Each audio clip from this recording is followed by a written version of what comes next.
Excuse me, sir. Sir, question for you. How old were you when you became a millionaire?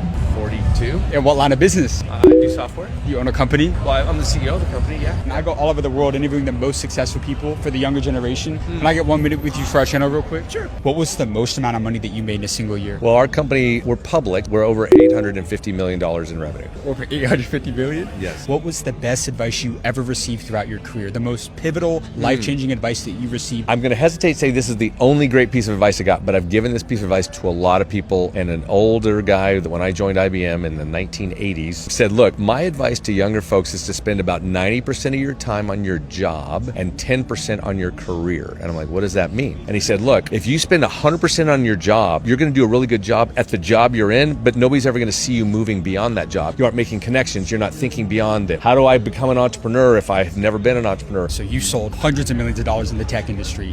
Somebody wants to break into the tech industry right now. Give them a hack to sell their product at a large scale. I think, to be fair, in my case, and again, we're selling that kind of dollars to large scale companies. So you're selling the big businesses. So in other words, you got to solve those $100,000 million problems. That's where I go. And you got to have people that know what they're doing. Surround yourself with a great team. Comes You down to will people. never do this by yourself. So you said you're selling to tech giants though. Oh yeah, we're selling to the biggest companies in the world. Like what?